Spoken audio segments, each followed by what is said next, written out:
Hi, everyone. Before we get into this audiobook, I'd really appreciate it if you could hit the subscribe button and drop a like. It helps me out a lot as well as contributes a lot to the channel. Now let's get into the story. I hope you enjoy. The damp earth was cold against her skin, the rough bark of trees scratching at her back. A sharp metallic tang filled her nostrils, mingling with the earthy scent of pine needles and decaying leaves. Her head pounded, a rhythmic drumbeat of agony that echoed in the vast emptiness where her memories should have been. She opened her eyes to a kaleidoscope of green and brown, the world a blurry, disorienting mess. Panic, raw and visceral, clawed at her throat. She tried to move, but pain shot through her limbs, 1,000 tiny needles piercing her flesh. Her body, she realized with a jolt, was naked, exposed to the elements and covered in grime and drying blood. Fear, cold and absolute, wrapped around her, suffocating. She didn't know where she was, or why. She didn't even know who she was.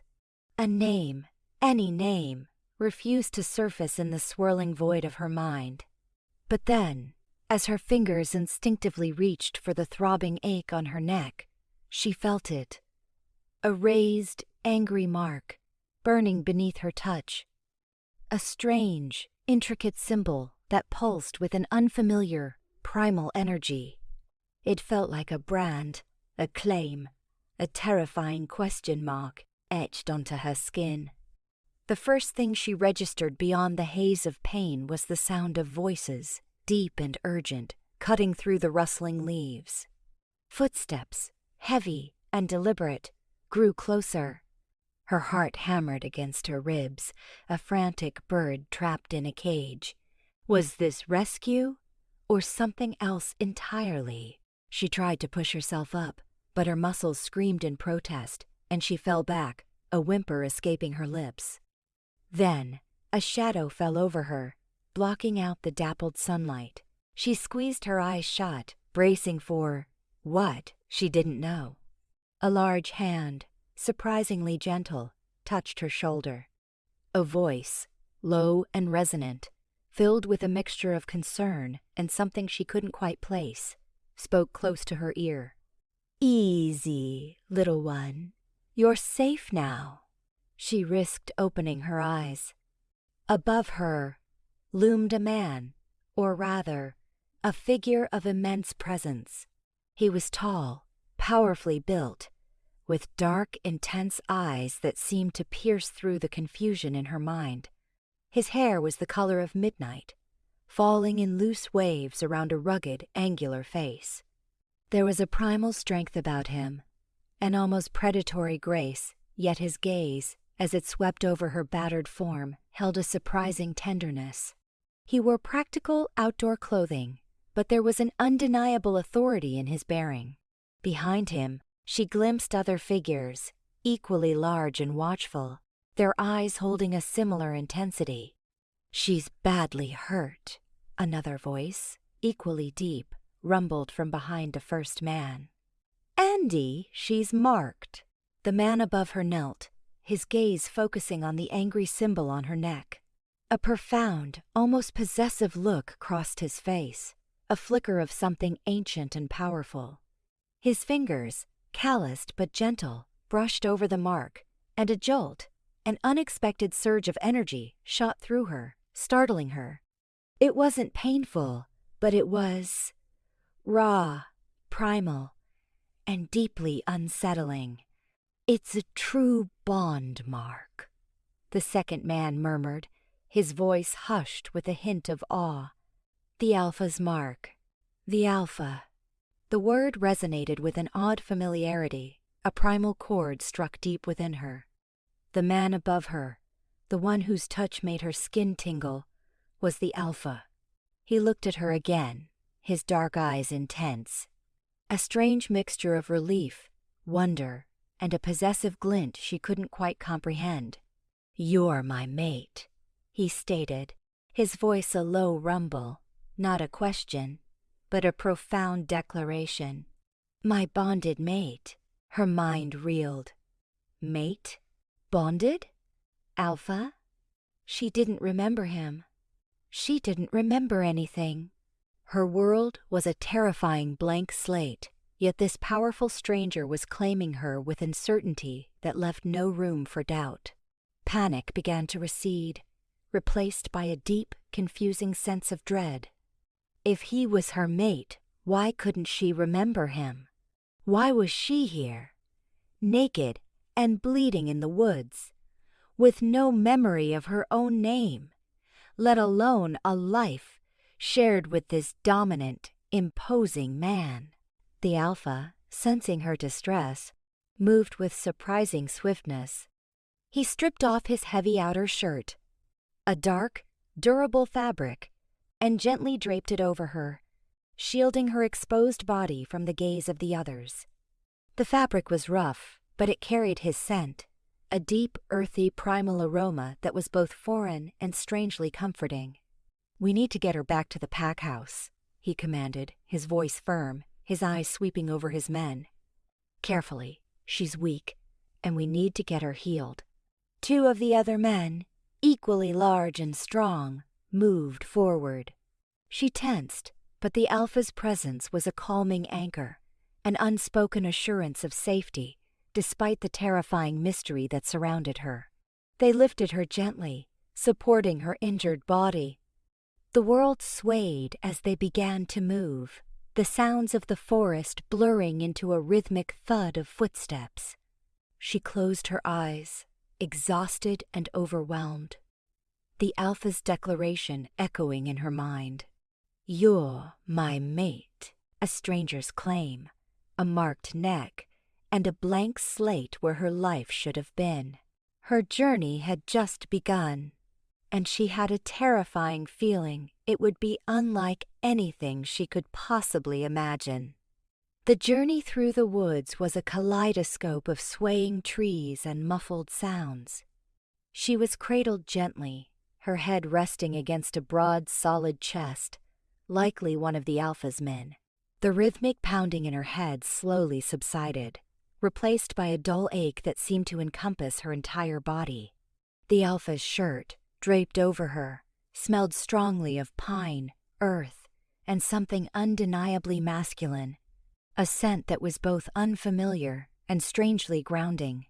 Soon, the forest began to thin, and she heard the distant murmur of voices, the scent of wood smoke mingling with the fresh, clean air. They emerged into a clearing, and before her lay a sight that further disoriented her. A sprawling complex of log cabins and sturdy wooden buildings nestled deep within the trees. It looked like a hidden village, bustling with activity. Children played, laughter drifted on the breeze, and the aroma of cooking food filled the air. This was a community, a pack, as the Alpha's men had called it. They carried her directly to one of the larger cabins, a 2-story structure with a wide, welcoming porch.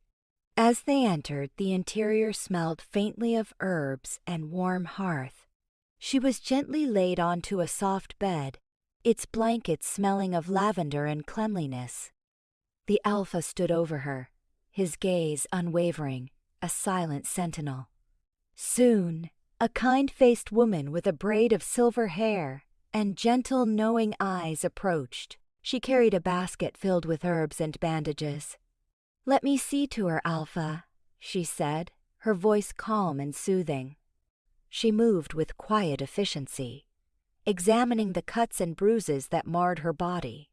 The woman's touch was light, professional, and within moments she was applying cooling salves and wrapping bandages around her injured leg and arm.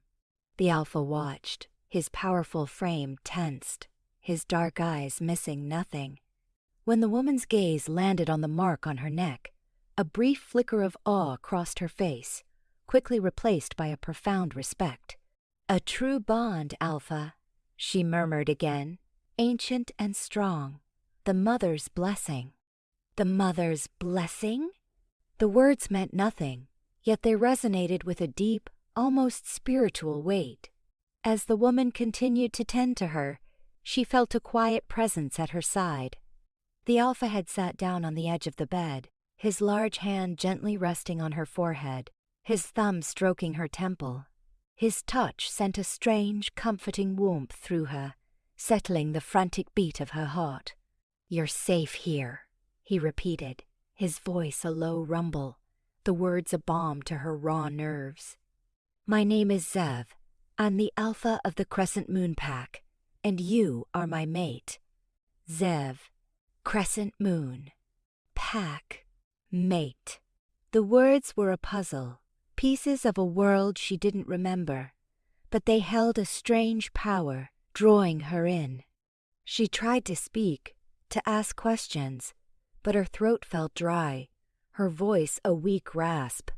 I don't... Shh, Zev murmured, his thumb still stroking her temple.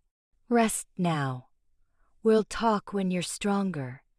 But know this, you are safe, and you belong here, with me, with our pack." Despite the overwhelming confusion, the profound fear, Zev's presence was undeniably calming. His scent, that primal mix of pine and earth, filled her senses, a strange anchor in the chaos of her mind. She drifted in and out of consciousness, aware of hushed voices, the gentle rustle of fabric, and always the grounding presence of Zev by her side. When she woke again, the cabin was dimly lit by a soft lamp. Zev was still there, sitting in a chair beside the bed, his eyes fixed on her. He looked tired, but his gaze was still intense, unwavering. "You're awake," he said, his voice soft. He offered her a cup of clear, cool water, which she gratefully gulped down. It tasted like life itself. "I don't remember," she whispered, the words a painful confession.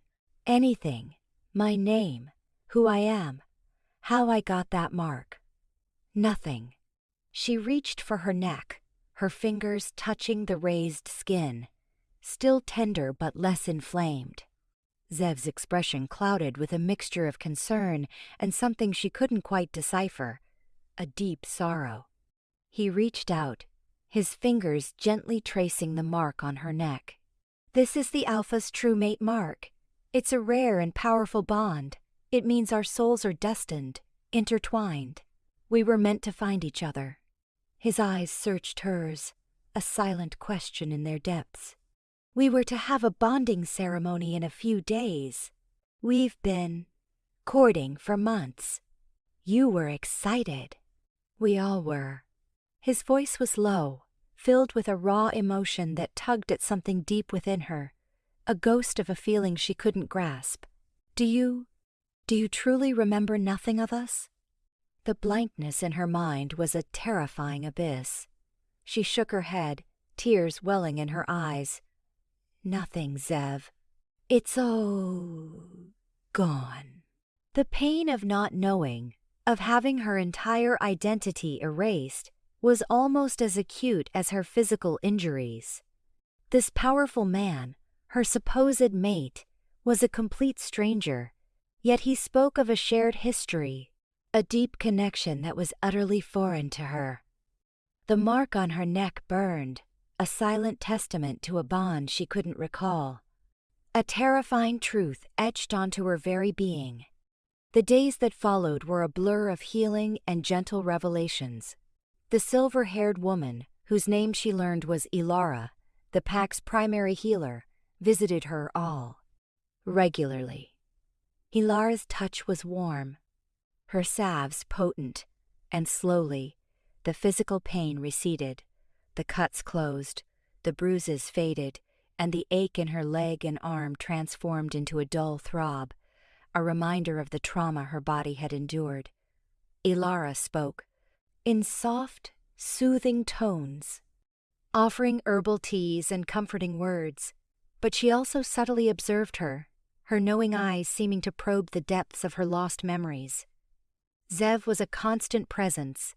He rarely left her side, sitting by her bed, his large hand often resting on her arm or forehead, a grounding weight that spoke of silent reassurance. He would tell her stories, not just about their supposed courtship, but about the Crescent Moon Pack, about its, quote, history, its traditions, its people. He spoke of their close-knit community, their reliance on each other, their deep connection to the land. He described the vast forest that surrounded them, their hunting grounds, the ancient trees that had witnessed generations of their kind. He called her Little Wolf, a term of endearment that sounded strangely familiar on his tongue, even if it evoked no specific memory. He painted a picture of a woman vibrant and strong, compassionate and fierce, a perfect counterpoint to his own stoic strength. He told her how they had met at a gathering of packs, how their eyes had locked across a crowded hall, how an undeniable pull had drawn them together. He spoke of moonlit walks, whispered promises, and the quiet joy of a love that had grown deep and true. He showed her a small, intricately carved wooden wolf, its eyes Kai's, inlaid with amber. "You carved this for me," he said, his voice soft, a hint of reverence in his tone. "A week before the bonding. You said it represented our spirit, wild and free, yet forever bound." She held the carving, its smooth wood warm against her palm, a faint whisper of recognition touching her fingertips, but still, the full memory refused to surface. The mark on her neck, the Alpha's bond, continued to pulse with a low, vibrant energy. It didn't hurt, but it was a ball, constant, subtle thrum, a silent reminder of a connection she couldn't access. Sometimes, when Zev was particularly close, the thrum would intensify, a strange warmth spreading through her veins, a feeling of innate belonging that warred with her intellectual confusion. It was like her body remembered, even if her mind refused. Other pack members would visit, their faces filled with concern and a quiet deference. Called her Luna, a title that felt heavy with responsibility, overwhelming in its implications. They spoke of her with affection, recalling shared laughter, moments of kindness, and her supposed unwavering loyalty to the pack. They spoke of her gardens, her favorite trails, her plans for the pack house renovations. Each story was a piece of a puzzle she couldn't put together, a reflection in a mirror that showed a stranger's face. One evening, as dusk settled over the packlands, Zev brought her a worn, leather-bound journal. "This is yours," he said, his voice thick with a quiet hope. "You always kept a journal. You said it helped you process your thoughts, capture moments." She opened the journal, its pages filled with elegant, flowing script that was unmistakably her own, yet utterly foreign. She saw descriptions of her daily life, her observations of nature, her interactions with Zev and the Sev. Pack. There were sketches of wolves, of trees, of the pack house. And then there were passages filled with raw, aching emotion, detailing her growing love for Zev, her excitement for their bond. "He is my anchor, my moon, my very breath," one entry read, dated just days before the accident. "With Zev, I am truly myself. My heart beats for brass. Him, and I cannot wait to officially become his Luna, to guide our pack together." Reading those words, written in her own hand, expressing such profound love for a man she now only knew as a kind stranger, was agonizing. A deep, hollow ache settled in her chest. She saw the evidence of a life she had lived, a love she had nurtured, yet she felt nothing but an empty void where those emotions should have resided. It was like reading a beautiful story about Kref, someone else. someone whose happiness was now unreachable. Zev, sensing her distress, gently took the journal from her trembling hands. "It's all right, little wolf," he murmured, pulling her gently into his arms. His embrace was warm, strong, protective. His scent, that powerful mix of earth and pine, enveloped her, calming the frantic beat of her heart. She buried her face against his chest, inhaling deeply, and for a fleeting moment, a surge of warmth, of deep, resonant comfort, washed over her. It was a familiar embrace, her body instinctively responding even if her mind held no memory. But then, as his touch deepened, as his scent filled her more completely, a faint, fleeting image flashed in. Her mind, not of Zev, not of this pack, but of a different forest, a different scent, a different kind of danger, and a whisper, a terrifying, silent warning that evaporated before she could grasp it. The past was beginning to return, not in clear memories, but in violent, disorienting flashes, hinting that she might not be who or what Zev, her alpha mate, thought she was. The comforting illusion of a lost life was beginning to crack, revealing unsettling shadows beneath. The flashes of memory became more frequent, more intense, jarring her from her fragile sense of security. They weren't coherent recollections, but rather fragmented, chaotic images, sharp bursts of sensory input that left her disoriented and breathless. A chilling, metallic tang, not of blood, but of something cold and clinical. A flash of silver, not moonlight, but something sharp and glinting. A voice, not Zev's resonant rumble, but a harsh guttural snarl, filled with menace. These fleeting glimpses of a past unknown contradicted the tranquil life Zev and the pack described, sowing seeds of doubt and unease within her.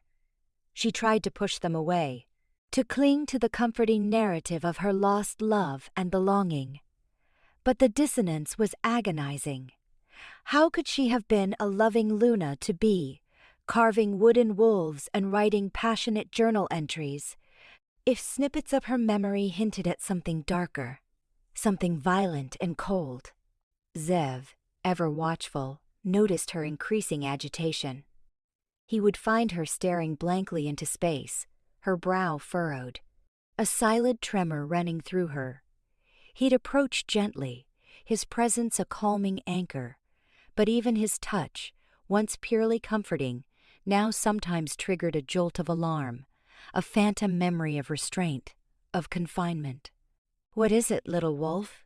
he asked one evening, his voice heavy with concern, his fingers tracing the faint lines of worry on her forehead. "The memories? Are they returning?" She nodded, tears pricking her eyes. "Flashes. Not clear. But they don't fit, Zev. They don't fit with what you've told me, with what I've read in my journal." Her voice was a desperate whisper.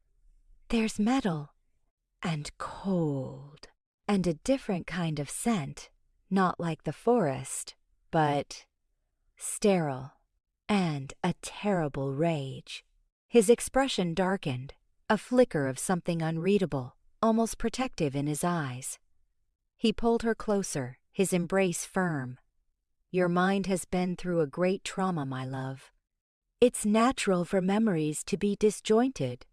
Focus on what is here, now. Focus on us, on the pack." His words were meant to soothe, but they amplified her internal conflict. How could she focus on them when a part of her screamed that they weren't the whole truth? The alpha's mark on her neck pulsed, a warm, insistent thrum that spoke of belonging, yet her fragmented memories whispered of a past that might threaten that very bond. One afternoon, while walking alone near the edge of the packlands, A particularly vivid flash consumed her. She saw herself, not in human form, but as a wolf, a large, powerful creature, her fur the color of deepest night, her eyes glowing with an unholy light. She was in a cage, metal bars pressing against her fur, the ground beneath her cold concrete. The air was filled with the acrid scent of fear and the metallic tang of something akin to ozone. She heard the guttural snarl again, closer this time, and saw a figure in a white lab coat, a needle glinting in his hand, his face contorted in a sneer. A surge of pure, unadulterated rage, a primal, untamed fury, roared through her, a feeling so intense it shook her to her core. She stumbled, falling to her knees, gasping for breath. The image faded, leaving her trembling, covered in a cold sweat. This wasn't a memory of a beloved mate. This was a nightmare, a fragment of something terrifying and violent. She wasn't just a lost woman with amnesia.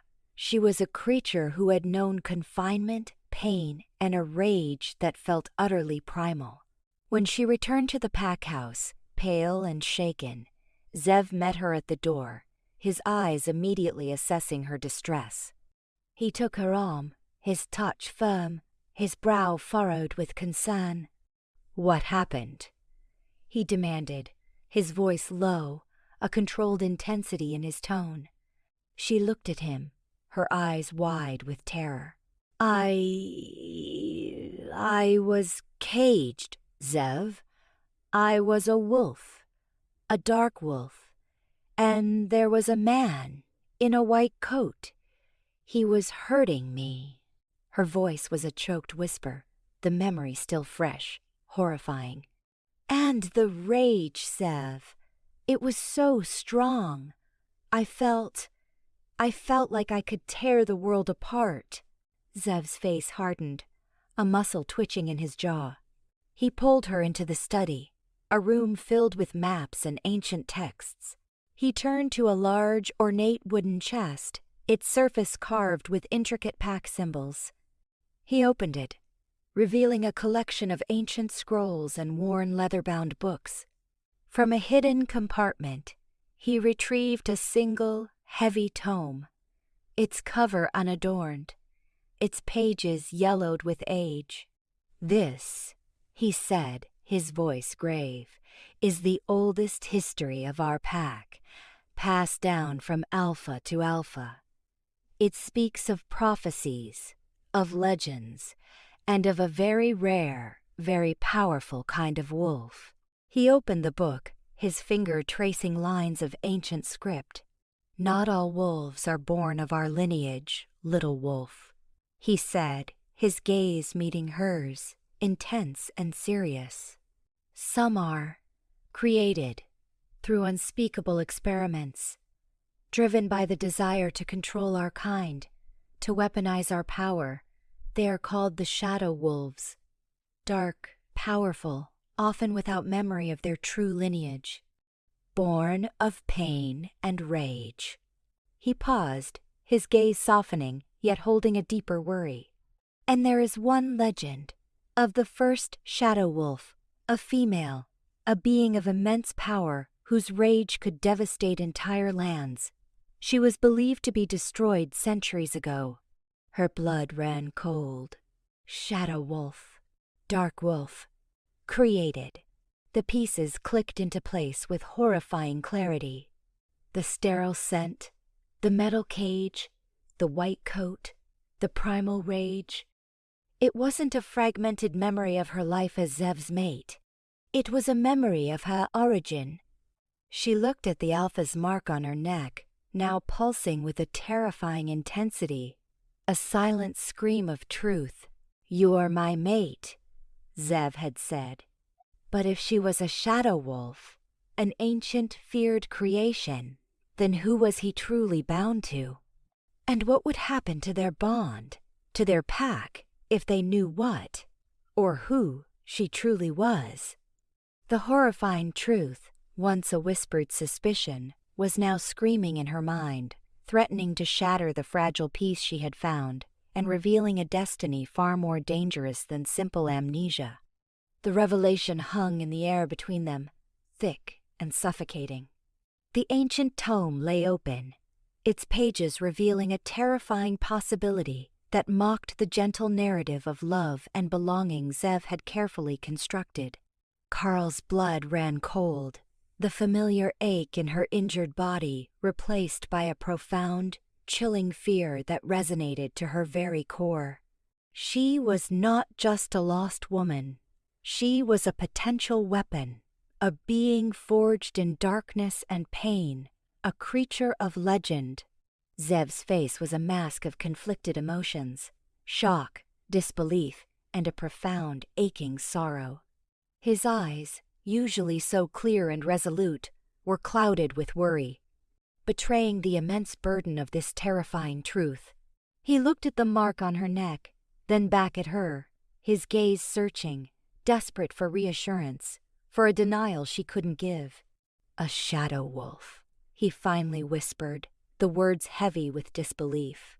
"But the bond, the mark, it's a true mate mark. It can only be given by an alpha, and only if the recipient is truly destined. It is a mark of purity, of shared lineage. How can it be?" "I don't know, Zev," she whispered back, her voice raw, trembling. "All I know is what I saw, what I felt. The cage, the rage, it was real, and it was terrifying." She reached for her neck, her fingers hovering over the pulsing mark.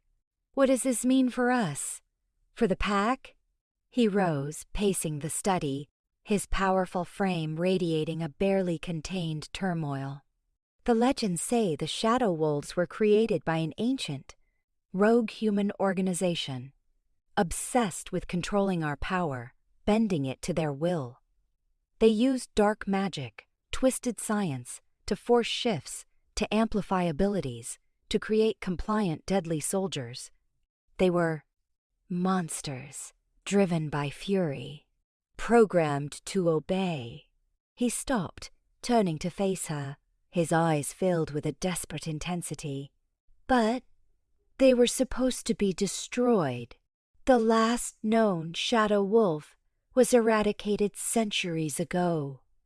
"And what if I'm not?" she asked, the question hanging heavy in the air. "What if I'm the one who wasn't? What if I'm a monster?" "You are not a monster," Zev roared, his voice shaking the very walls of the study. He knelt before her, grasping her hands, his gaze piercing. "You are my mate, my Luna. The mark does not lie. It is a symbol of destiny. There has to be another explanation. Perhaps the experiments were incomplete. Perhaps the bond purified you. Perhaps—" His voice trailed off, filled with uncertainty. His hope was a fragile thing, easily shattered by the raw terror of her fragmented memories. She saw the fear in his eyes, buried beneath layers of love and devotion. A fear for his pack, for their future, for the unknown entity that now bore his mark. The next few days were agonizing. Zev, driven by a desperate need for answers, delved into the pack's ancient texts, poring over prophecies and lore, searching for any mention of a shadow wolf being bonded or purified. Alara, the healer, sensed the deepening turmoil.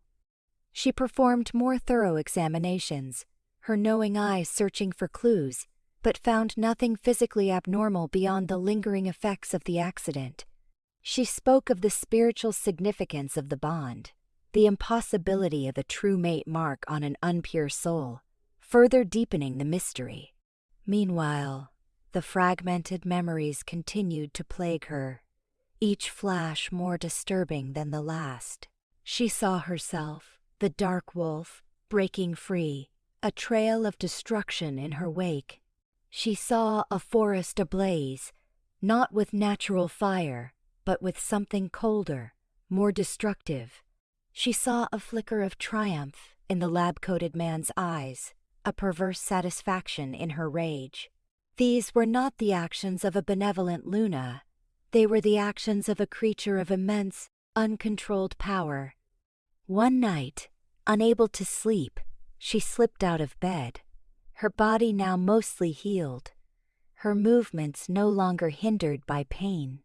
She found Zev in the study, hunched over the ancient texts, his brow furrowed in exhaustion and frustration. The raw, guttural growl of a wolf, deep and resonant, emanated from him, a rare display of unrestrained emotion. "Anything?" she asked, her voice barely a whisper. He looked up, his eyes bloodshot. "Nothing. No mention of a shadow wolf ever being bonded. No indication that the mark could purify such a creature. It defies everything we know about the true mate bond." He ran a hand through his hair, his frustration palpable. Unless you're not a shadow wolf, or at least not fully." Suddenly, a new, agonizing flash of memory ripped through her. She wasn't the dark wolf. She was with the dark wolf, a female, powerful, feral, trapped. And then, a moment of profound, shared pain. A transfer, a bond, not of love, but of essence. The dark wolf had somehow passed something to her, a piece of itself, its essence, its power, before its destruction. And then, darkness. The car accident. Her amnesia.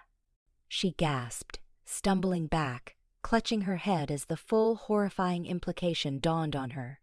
She hadn't been born a shadow wolf. She had absorbed a part of one, a fragment of its power, a ghost of its rage. And if that was true, then the mark, Zev's mark, might have been drawn to that latent power, to the sheer force of life within her, seeing it as a compatible match, a pure, destined mate, despite its dark origins. "Zev," she choked out, her voice trembling. "It's not me." "Not entirely." There was another, a dark wolf. She was dying. And she passed something to me. Before the crash. Before the amnesia." She looked at him, her eyes wide with the terrifying clarity. I think I have part of her inside me." Zev stared at her, his mind reeling. The implications were immense. Terrifying. A fragment of a shadow wolf, a being of immense, uncontrolled power and rage, now residing within his Luna, within his bonded mate. The mark, the prophecy, the terrifying secret that now bound them, suddenly made a chilling, dangerous kind of sense. The external threat of her lost identity was now an internal one, a ticking time bomb within her very soul, and the future of the Crescent Moon Pack and their fragile, hard-won bond hung precariously in the balance.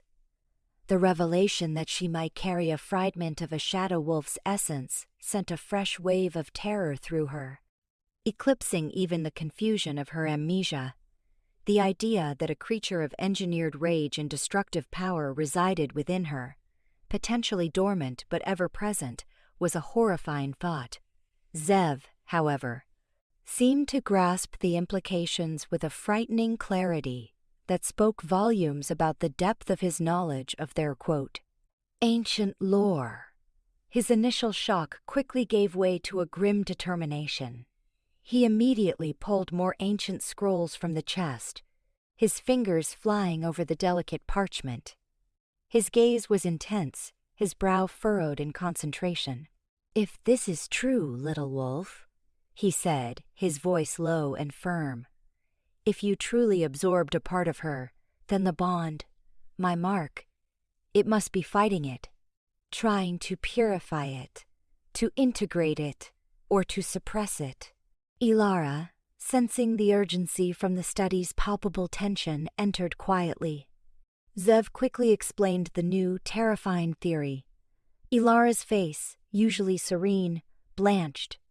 She moved towards Carl, her hands hovering over her, her eyes scanning her aura as if searching for an invisible wound. "The mother's blessing," Ilara murmured, her voice barely a whisper, her eyes fixed on the Alpha's mark on Carl's neck. "The true mate bond is a force of immense light and purity. It seeks balance. If there is darkness within, it will either consume it or be consumed by it. Or, perhaps, it will force an integration, a transformation." Her words were ominous, filled with a mystical gravity that sent shivers down Carl's spine. For the next few days, the pack house became a hub of desperate research and heightened vigilance. Zev and Ilara pored over ancient texts, their hushed conversations filling the quiet hours. They found fragmented references to essence transfer, whispers of powerful beings passing on their dying energies, but nothing concrete about how such a dark essence might interact with a true mate bond. The uncertainty was a constant, gnawing presence. Carl, meanwhile, was placed under a subtle but constant watch. Pack members, unaware of the full, horrifying truth, worried for their Luna-to-be, believing her distress stemmed solely from the trauma of her amnesia. But she felt the subtle shift in their gazes, a new layer of cautious observation, a faint undercurrent of apprehension. Zev had likely shared enough to raise their guard without revealing the full, terrifying implications. Her fragmented memories continued to assail her, now sharper, more specific. Saw the dark wolf, not just in a cage, but being subjected to cruel, invasive procedures, needles plunging into its flesh, chemicals flooding its system. She felt the searing pain, the forced shifts, the systematic breaking of its will. And then, the final, desperate act, the dying shadow wolf, eyes glowing with an impossible light, reaching out, a silent transfer of energy, a desperate plea, just moments before the crushing impact of the car. It wasn't just a fragment of essence. It was a desperate plea for survival, for continuation, a dying creature clinging to life through her. The rage, the primal fury, surged within her during these flashes, so potent it felt like her own. It was a terrifying power, a destructive force that felt both alien and strangely familiar. She would often wake in a cold sweat, her hands clenched, her body trembling with the echoes of Kerr. That dark power. One night, the rage became almost unbearable. A nightmare, more vivid than any fragmented memory, consumed her. She was the dark wolf, larger, stronger, faster than any wolf she had seen in Zev's pack. She was tearing through a forest tapper, driven by an insatiable fury, her claws ripping, her fangs tearing.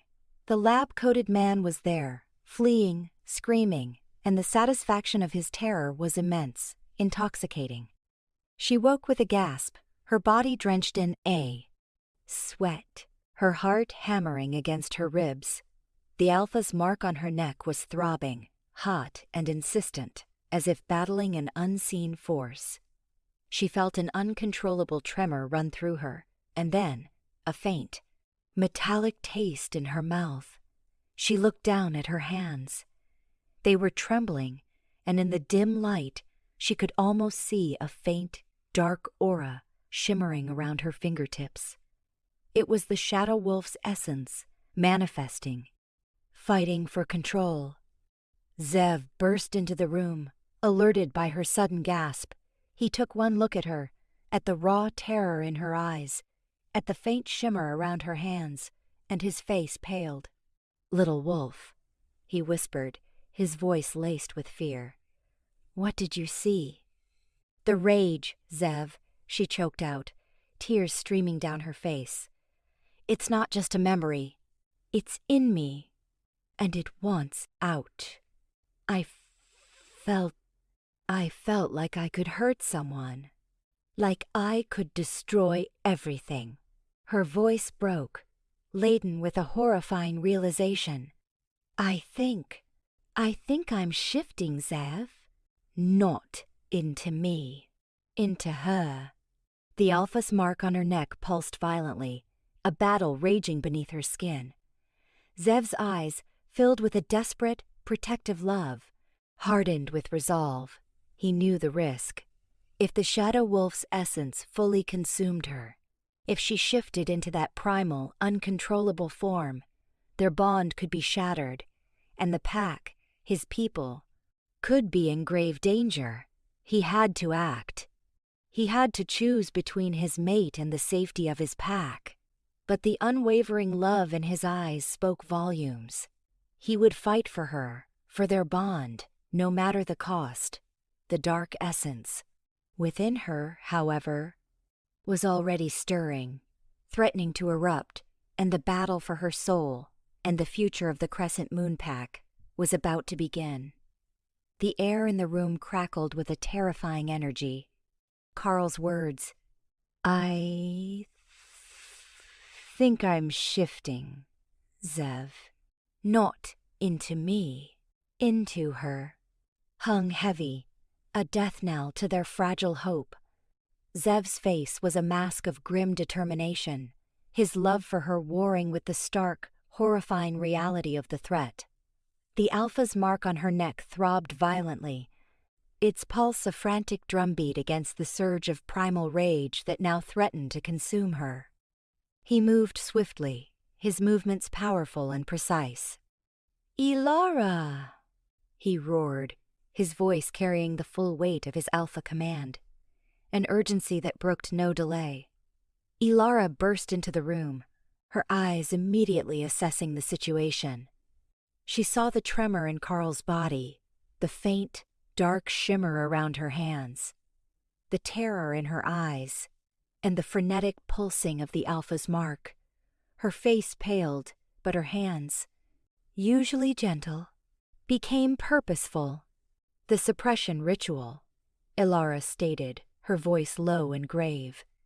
It's the only chance, Alpha. We must try to contain the essence, to give the bond time to fight. Zev nodded, his jaw clenched. Gather the Luna Council. Prepare the ritual chamber. Now, the Luna Council, comprised of the pack's oldest and wisest female wolves, gathered swiftly. They entered the ritual chamber, a sacred space beneath the pack house, filled with the scent of ancient herbs and the faint glow of mystical symbols carved into the stone walls. Carl, trembling, was guided to the center of the chamber, a circular stone altar. Zev stood by her side, his hand firm on her arm, his presence a grounding anchor as the fear and rage battled within her. The Luna Council began to chant, their voices low and resonant, weaving a tapestry of ancient words that vibrated with power. Elara placed her hands on Carl's forehead, her eyes closed in deep concentration, a faint golden light emanating from her fingertips. The chant grew louder, the air in the chamber growing thick with energy. The rage within Carl intensified, fighting back against the calming influence of the ritual. She felt the shadow wolf's essence rising, clawing at her control, desperate to break free. Images flashed, wild and violent. The dark wolf tearing through flesh, reveling in destruction, driven by a cold, calculating fury. She fought it, every fiber of her being resisting the urge to succumb, to become the monster she feared. The alpha's mark burned, a searing pain now, as if fighting its own desperate battle to hold the line. Zev, seeing her struggle, his powerful senses attuned to her every tremor, moved closer. He knelt before her, his hands cupping her face, forcing her to look into his eyes.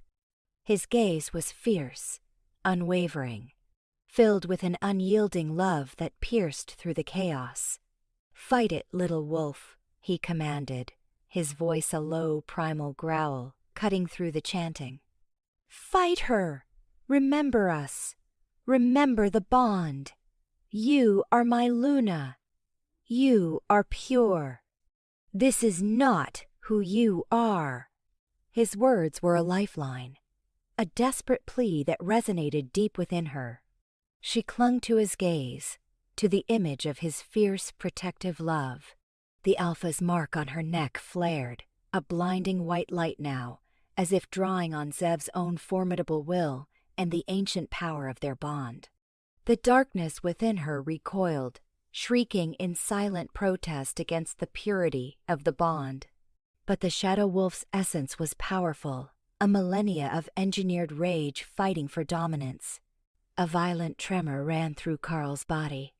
Her muscles tensed, straining against an unseen force. She felt her bones shift, her skin stretch. A guttural growl, not her own, rose in her throat. She was losing control. The world blurred, colors bleeding into a chaotic swirl. Zev, sensing her slipping, made a desperate decision. He bit down hard on the Alpha's mark on her neck, drawing blood. The pain was excruciating, sharp and immediate, but it was also a jolt, a shocking counterforce to the dark power consuming her. The Alpha's true bite, a profound act of claiming and devotion, poured his raw alpha power into her, mingling with her own essence, strengthening the bond, pushing back against the encroaching darkness. A blinding white light erupted from the mark, enveloping her. The air in the chamber crackled, shimmering with raw energy. The Luna Council's chant reached a fever pitch, their voices strained. The darkness within her shrieked, a phantom cry of fury and defeat, as it was confronted by the overwhelming force of the true mate bond. Then, as suddenly as it began, it ceased. The light faded. The chanting died down. The chamber was still, quiet. Carl slumped forward, exhausted, her body trembling. But the primal rage had receded, leaving behind only a profound weariness. The faint, dark shimmer around her hands was gone. The Alpha's mark on her neck, though still faintly pulsing, no longer burned with a terrifying intensity. It now radiated a steady, comforting warmth, solid and unwavering. Zev held her, his breath ragged, his body trembling with the after-effects of pouring so much of his alpha power into her. He lifted her head, his eyes searching hers, no longer filled with fear, but with an overwhelming relief and fierce love. "Carl," he whispered, his voice hoarse. "Are you with me, little wolf? Are you you?" She looked at him, truly looked at him. And for the first time since waking in the woods, a memory, clear and vivid, returned. Not a violent flash, but a tender one. His smile, warm and genuine, beneath a moonlit sky. His scent, enveloping and safe. The feeling of his strong hand in hers. Her own laughter, light and free. The words she had written in her journal. "He is my anchor, my moon, my very breath."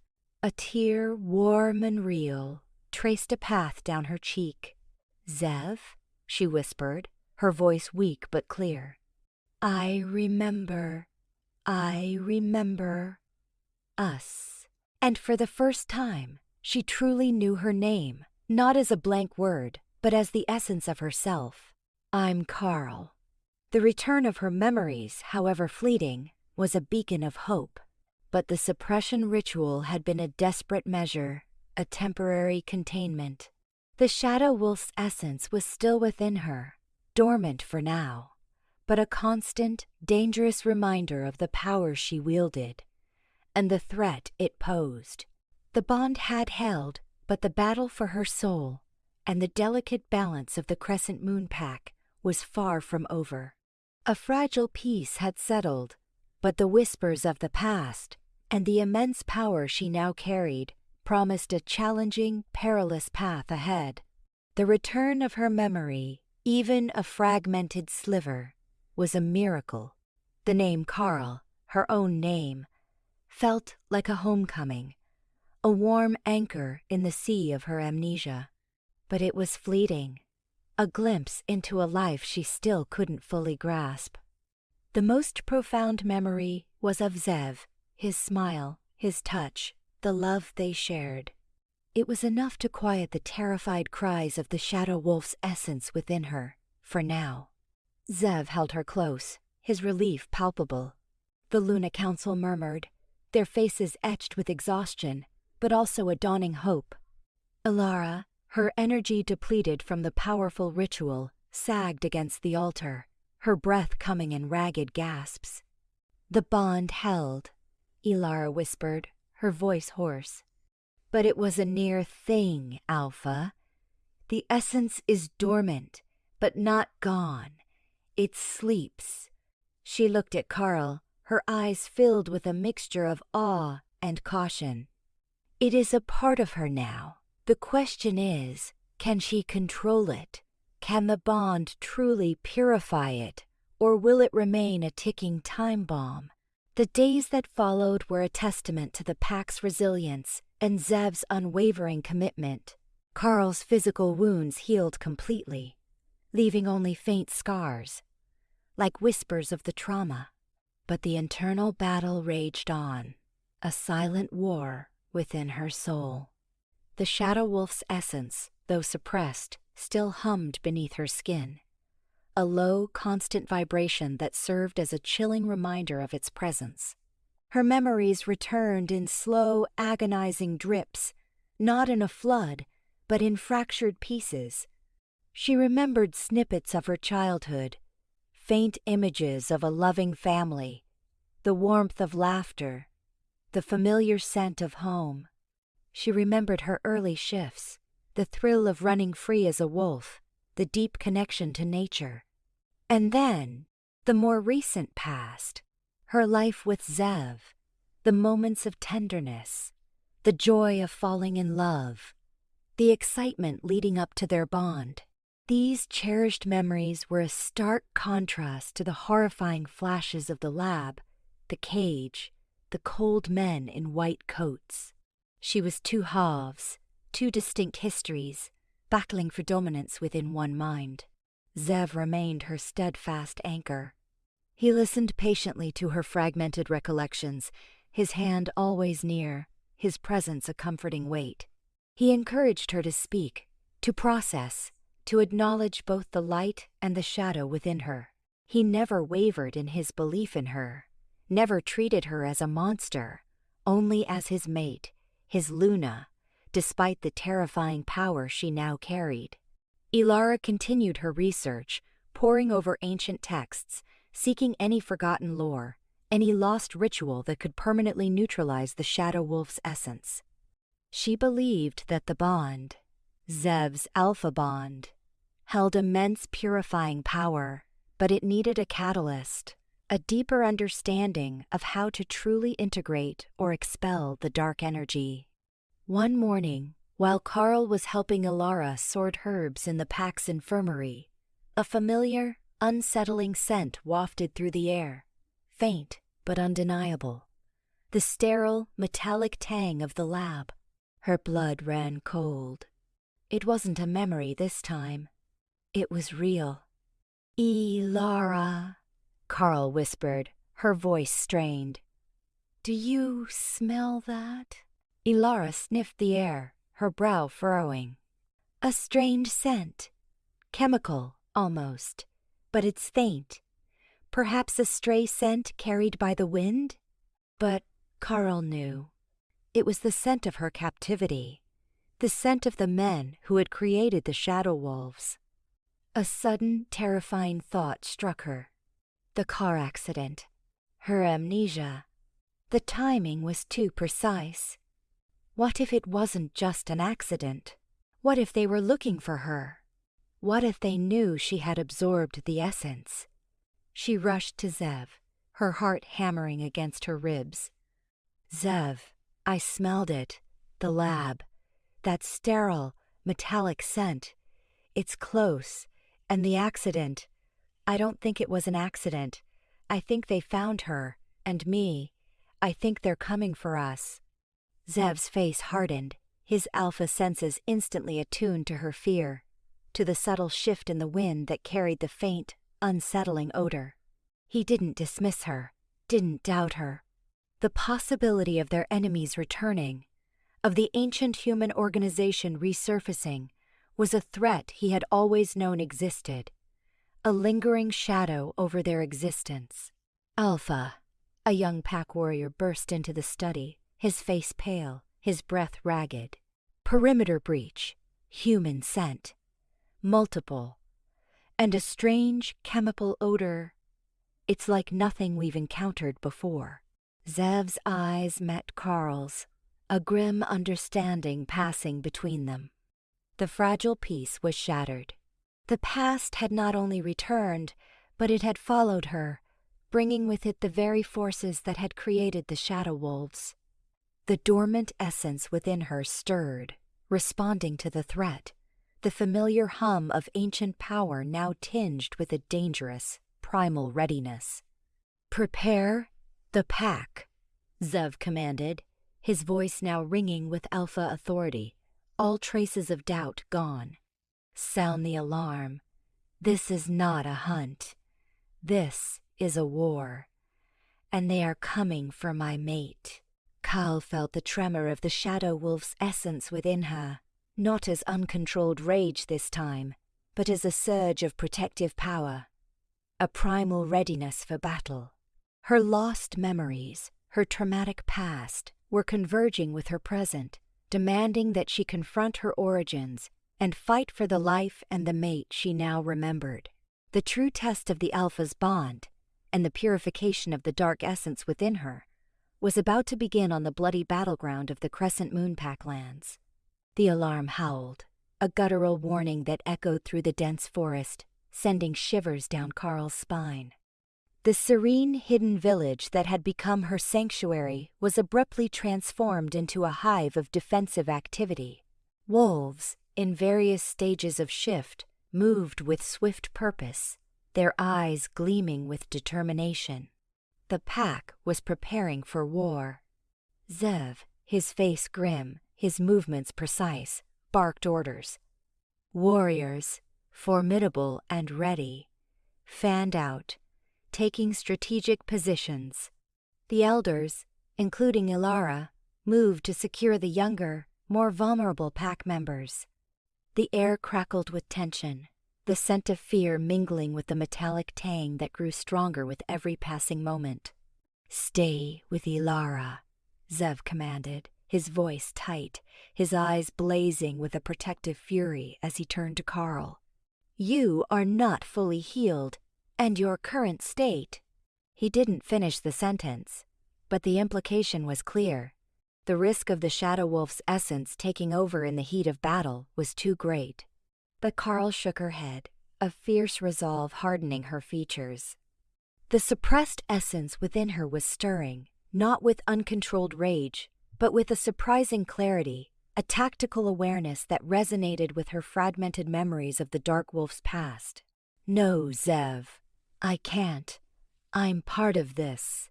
And if they're coming for me, I need to understand why, and I need to fight." He hesitated, his gaze searching hers, seeing the unwavering determination, the innate power that had always defined her, even before her amnesia. He knew her spirit. He knew she wouldn't back down. The Alpha's mark on her neck pulsed, not with a chaotic beat, but with a steady, resolute thrum, a silent affirmation of her strength, of the bond's deep hold. "All right," he finally conceded, his voice low. "But you stay by my side. You follow my lead. No risks, understood?" Carl nodded, a silent promise. She felt the surge of the Shadow Wolf's power, cold and potent, yet strangely controlled. It was a terrifying weapon, but one she instinctively felt she could wield, at least for now. They took position near the main approach to the pack house, hidden by a cluster of ancient pines. The forest grew silent, the usual sounds of wildlife replaced by an ominous stillness. Then the intruders appeared.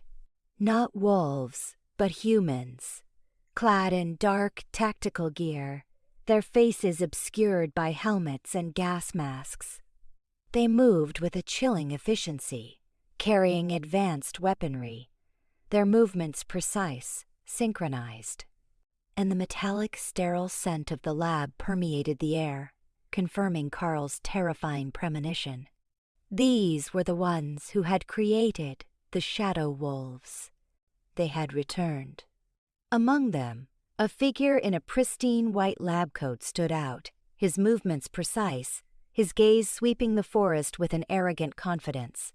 His face, illuminated by the dim light filtering through the trees, was eerily familiar to Carl. It was the man from her fragmented nightmares, the one with the sneer, the one with the needles. "They're looking for me," Carl whispered, her voice taut. "He's the one. He experimented on her. On the other wolf." Zev's growl was low and dangerous. "They won't get you, little wolf. Not while I breathe." The battle began with a sudden burst of gunfire. The humans were well equipped, their technology advanced, but they were fighting on the wolves' home ground, against creatures whose senses and speed far surpassed their own. The pack warriors, shifting into their powerful wolf forms, moved with a terrifying grace. A blur of fur and fangs, striking from the shadows, their roars echoing through the trees. Carl stood by Zev's side, her senses heightened, her body humming with a strange latent power. She saw the humans' movements, anticipated their attacks, felt the subtle shifts in the wind that carried their scents. The Shadow Wolf's essence, rather than overwhelming her, was lending her an uncanny awareness, a heightened tactical instinct. She pointed out flanking maneuvers, identified hidden snipers, her voice calm and clear amidst the chaos. Zev, relying on her newfound insights, commanded his warriors with devastating effectiveness. Then, the man in the white coat, seemingly immune to the chaos, moved purposefully towards their position, escorted by a heavily armed guard. He carried a device, glowing faintly, its hum a chilling echo of her lab memories. His gaze, cold and clinical, was fixed on Carl. "There she is," he sneered, his voice amplified by a hidden speaker, devoid of warmth. "The anomaly, the transfer subject. We knew you'd eventually surface. Project Nightfall." Project Nightfall. The name resonated with a horrifying clarity, awakening a flood of new, terrifying memories. Her true identity as a human, a scientist, working unknowingly on a classified project, a front for genetic prod. Manipulation. She hadn't been born a wolf, or even a normal human mate. She had been an infiltrator, an observer, an unwitting pawn in a dark experiment, a human who had stumbled upon the dying shadow wolf and, in a moment of pure, desperate magic, had become its unwilling vessel. The car crash hadn't been an accident. It had been an extraction attempt gone wrong, a deliberate act to recapture her, the newly transformed Project Nightfall, and the rogue essence within her. The full, brutal truth slammed into her with the force of a physical blow. She wasn't just a lost Luna. She was a human scientist, bound to an alpha she shouldn't have been able to bond with, carrying the essence of a monstrous experiment.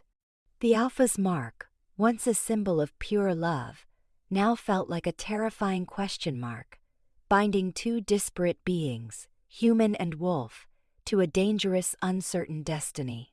The rage, the fury of the shadow wolf surged within her, not directed at the man in the white coat, but at the profound, horrifying deception that had defined her entire existence.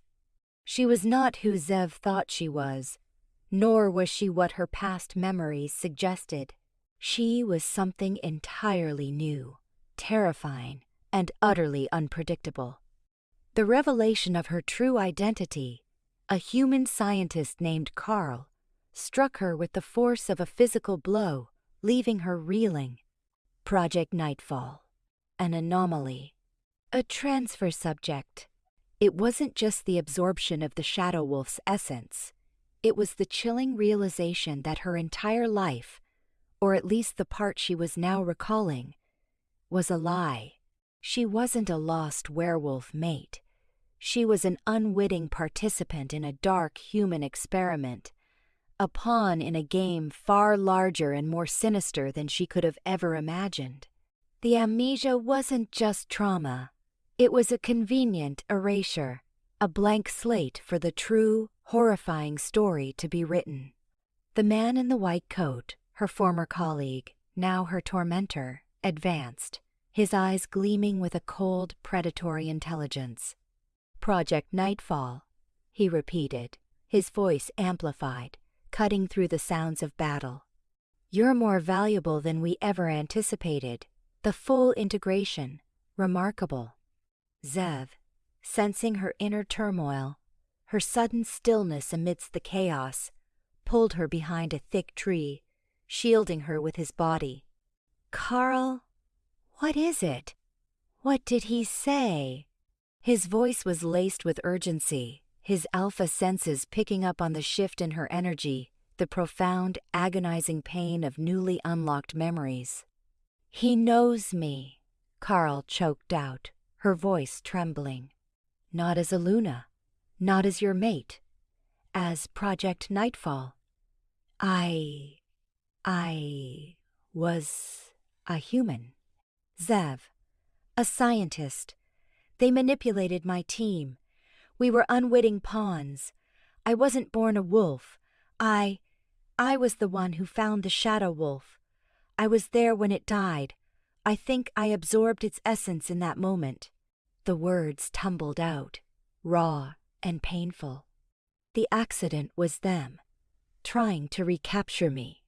Zev stared at her, his face a mask of disbelief, then a profound, aching sorrow. His mate, his Luna, the woman bearing his sacred bond, was a human, tangled in a web of dark science and military manipulation. The ancient bond, the Alpha's mark, pulsed with a confusing blend of pure love and a newly awakened, terrifying power that now stemmed from both their shared destiny and the dark essence she carried. The man in the white coat, oblivious to their whispered confession, continued his advance. "Surrender, Project Nightfall," he commanded. "Come quietly, and no more of these. Creatures have to die. We merely want our property back." Property. The word ignited a cold fury in Carl. She was not property. She was not an experiment.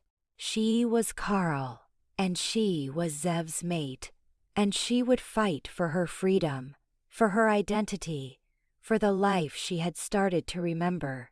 The rage of the shadow wolf, once a terrifying, alien presence, now surged within her, not as a destructive, uncontrollable force, but as a weapon, a tool, honed by the clarity of her newly returned memories. It mingled with her own human fury, with the primal instincts of the Alpha Bond, creating a potent, terrifying fusion. She could feel the shift, not into a feral beast, but into a form of immense power, controlled by her own will. "Zev," she said, her voice low, steady, imbued with a newfound resolve. "I can fight them. I remember how. I remember her power." Zev looked at her, his eyes blazing with a mixture of fear and fierce pride. he saw the transformation, the awakening of a power both terrifying and magnificent. He saw his mate, not just pure, but powerful, capable of wielding both light and shadow. He made a split-second decision, a leap of faith based on the unwavering strength of their bond. "All right, little wolf," he growled, his voice filled with unwavering trust. "But we do it together, always."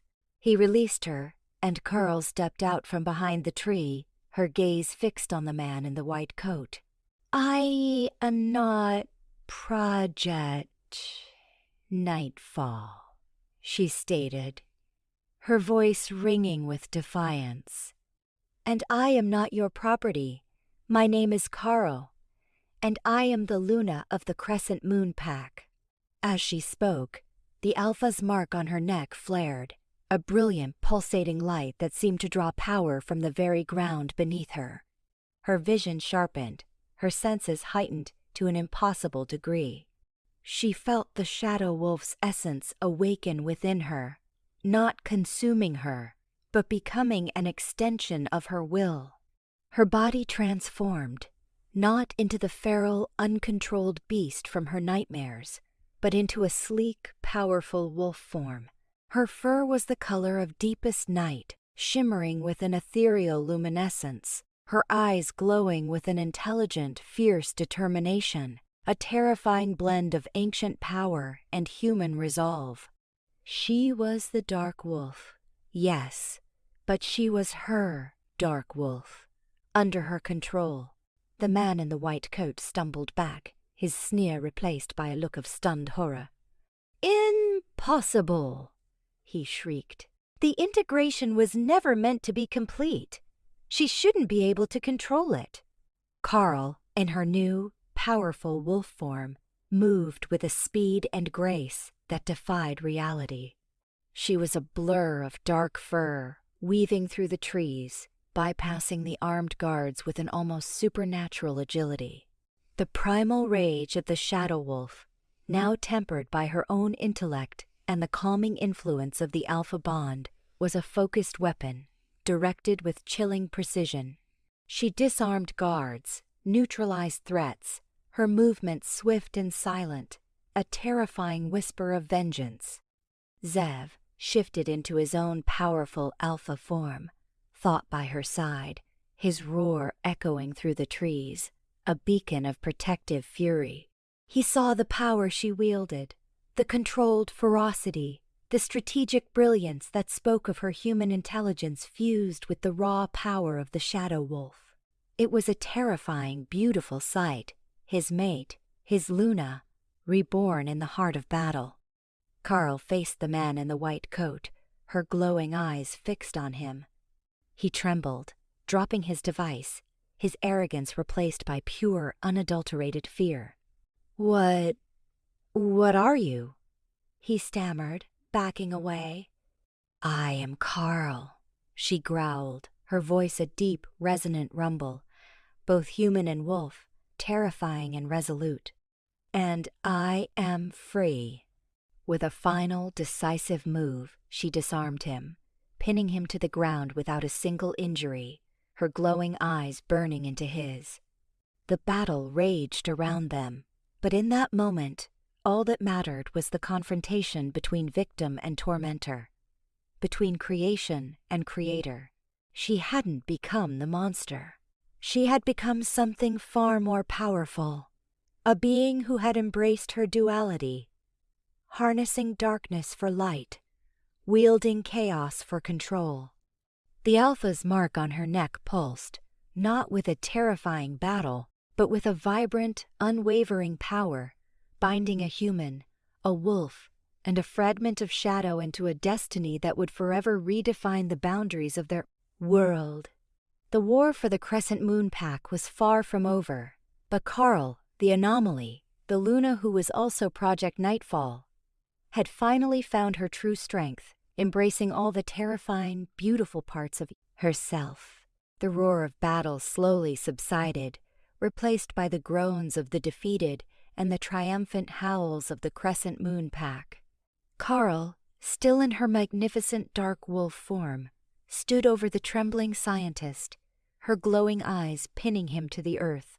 The power that coursed through her was immense, exhilarating, but now it was a calm, controlled hum, not a raging inferno. She felt every fiber of her being, human and wolf, mind and essence, working in perfect, terrifying harmony. Zev, in his alpha wolf form, approached her, his massive head nudging her flank, a deep, rumbling purr vibrating through her. His gaze, filled with pride and awe, silently acknowledged the power she had wielded. He saw not just his mate, but a force of nature, a protector of his pack, a living embodiment of ancient lore. "Secure him," Zev commanded, his voice a guttural growl that reverberated through the trees. Pack warriors moved swiftly, binding the terrified scientist and the remaining, dazed intruders. As the immediate threat was neutralized, Carl felt the familiar pull of her human form. With a deep breath, she shifted, her dark fur receding, her body shrinking, until she stood before Zev, naked but unashamed, her skin still tingling with the residual power of her transformation. The alpha's mark on her neck pulsed, a steady, warm glow, a testament to the bond that had not only held, but had purified and integrated the very essence of the shadow wolf within her. "What do we do with him?" Zev asked, his eyes hardening as he looked at the bound scientist. "He knows too much. He represents a threat to our very existence." Carl walked towards the scientist, her gaze unwavering. He cowered, his bravado completely shattered. "He has answers," she stated, her voice clear and firm. "About Project Nightfall, about why they created the Shadow Wolves, about what their true intentions are." She knelt, her eyes piercing his. "Who sent you? What is your organization called? What do you want with our kind?" The scientist, Dr. Elias Thorne, stammered, fear overriding his scientific arrogance. He began to confess, his words tumbling out in a torrent of desperate revelation. He spoke of an ancient, secret society, the Order of the Silver Blade, a human faction obsessed with controlling and weaponizing supernatural beings. They had discovered fragments of ancient texts about werewolf abilities and had secretly established the Project Nightfall labs, using captured wolves and even unwitting human scientists like Carl to try and replicate and amplify these powers. Their ultimate goal was not just to dominate wolves, but all supernatural species, creating a new world order where humanity reigned supreme, enforced by their engineered super soldiers. The Shadow Wolves, he revealed, were their first successes, creatures designed for ultimate destruction, but inherently unstable. The previous Shadow Wolf, the one Carl had absorbed, was their most powerful, but also their most uncontrollable. She had broken free, and in her final, desperate moments, sensing Carl's unique human genetic markers, had initiated the essence transfer, a last-ditch effort to survive, to pass on her power before she was recaptured and destroyed.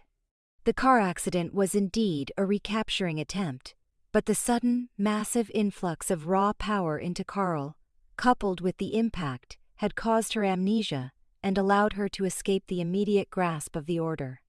"They believe you are the key," Thorne whimpered. "The perfect fusion, the controlled shadow wolf. They want to replicate you, to create an army." The revelation was chilling, but it also brought a strange sense of clarity to Carl. She was not just a victim.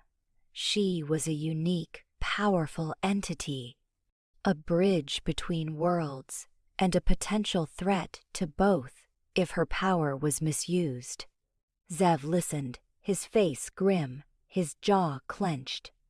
The threat was far greater than he had imagined. "They are a powerful enemy," he stated, "but they have underestimated us.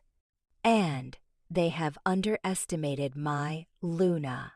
Over the next few days, the pack regrouped. The injured were tended to, the fallen honored. Dr. Thorne, now thoroughly broken, provided invaluable intelligence about the Order's structure, their hidden bases, and their methods. He was a wealth of information. A terrified but useful prisoner. Carl, however, was no longer just the Alpha's mate.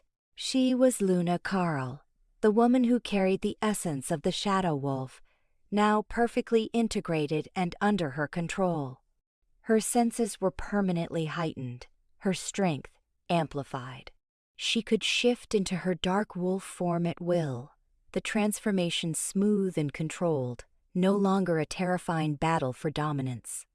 She had truly become something new, something powerful, a balance of light and shadow, human intellect and primal instinct.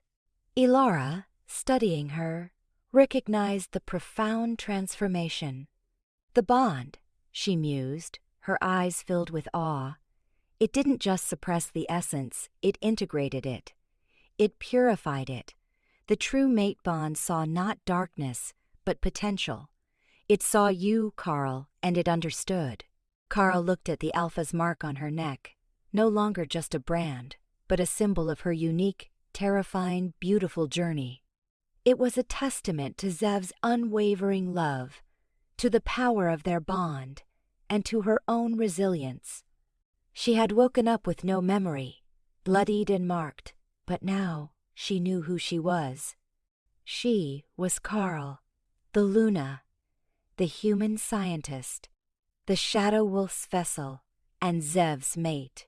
The Crescent Moon Pack had faced a grave threat, but they had emerged stronger, more united, and with a formidable new Luna.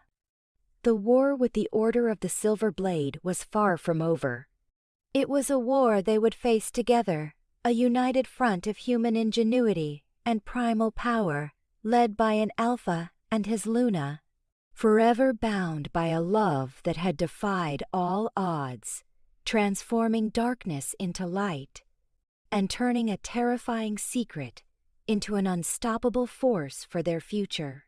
The battle for her identity was won, but the greater fight for their freedom and the survival of their kind was just beginning.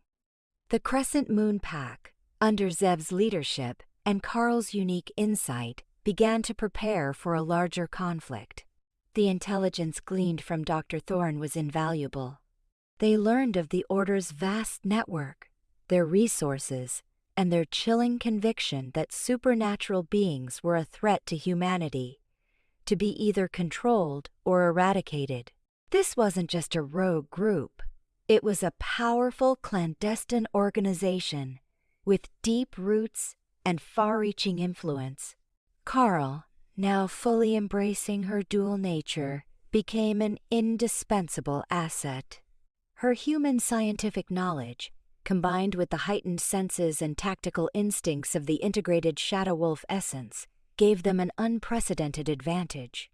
She helped analyze Thorne's data, identifying patterns in the Order's movements, predicting their strategies with an unnerving accuracy. Her dark wolf form, now a powerful tool at her command, allowed her to scout territories with unmatched stealth and speed, providing reconnaissance that even Zev's seasoned warriors couldn't achieve. The pack, initially apprehensive about the Shadow Wolf essence she carried, now regarded her with awe and a deep trust. They had witnessed her control, her unwavering loyalty to Zev and to them, and recognized the formidable strength she brought to their side. She was truly their Luna, a unique and powerful protector. Zev and Carl spent hours strategizing, their minds a perfect blend of primal instinct and human intellect. He taught her the ancient ways of the pack, their fighting styles, their deep connection to the land and to each other. She, in turn, taught him about human technology, about strategic deception, about thinking outside the conventional boundaries of their wolf world. Their bond deepened with every shared challenge, every whispered plan, becoming an unbreakable force. One evening, as they reviewed topographical maps in Zev's study, a new memory, vivid and complete, returned to Carl. It was a memory of her life before Project Nightfall, a life as a brilliant, if somewhat aloof, geneticist driven by scientific curiosity. She remembered her family, her education, her initial excitement about the classified research she was recruited for, unaware of its true, insidious nature. The full tapestry of her past, both innocent and horrifying, was finally weaving itself together. "My name," she told Zev, her voice soft. "It was Carl Jenkins. I specialized in advanced genetics. I was recruited for what I thought was groundbreaking medical research. They twisted it, Zev. They twisted everything." Zev held her close, his understanding profound. "It doesn't matter what you were, little wolf, only what you are now. My mate, our Luna, and the greatest ally our pack could ever ask for." Their first major counter-operation was swift and decisive. Guided by Carl's intelligence, a small, elite team of pack warriors, led by Zev and Carl in their wolf forms, infiltrated a suspected Order training facility hidden deep within a seemingly abandoned industrial praff complex. The humans, expecting only wolves, were caught completely off guard by the combined might of primal power and human tactical precision.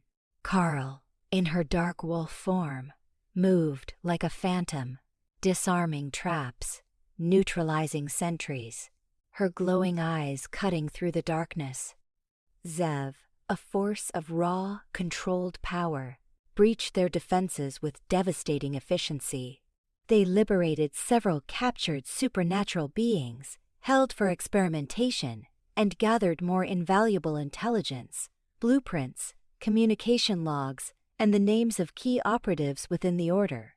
The success of the mission was a significant blow to the Order, a clear message that the Crescent Moon Pack would not be a passive victim.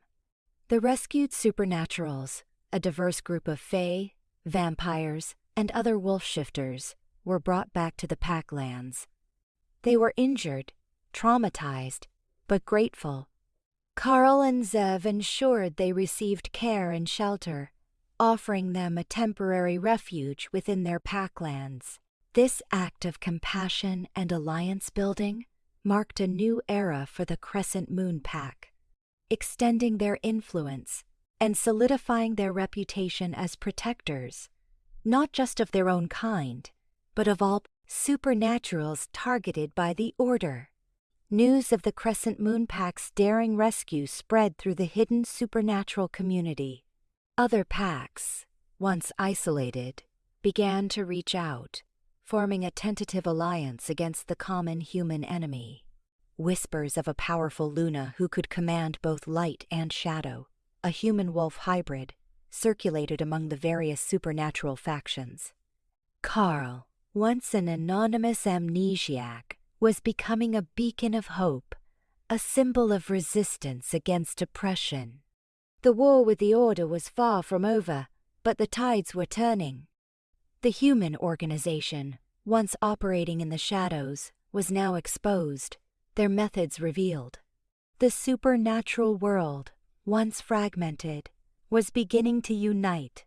Carl stood by Zev's side, overlooking the bustling Packlands, now a sanctuary for a growing alliance of supernaturals.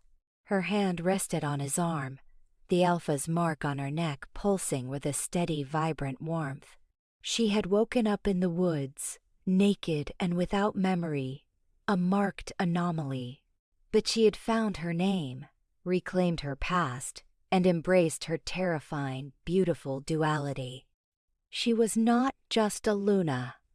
She was a leader, a warrior, a bridge between worlds, guided by a love that had defied science, shattered ancient lore, and transformed a cruel experiment into the most powerful force for good their world had ever known.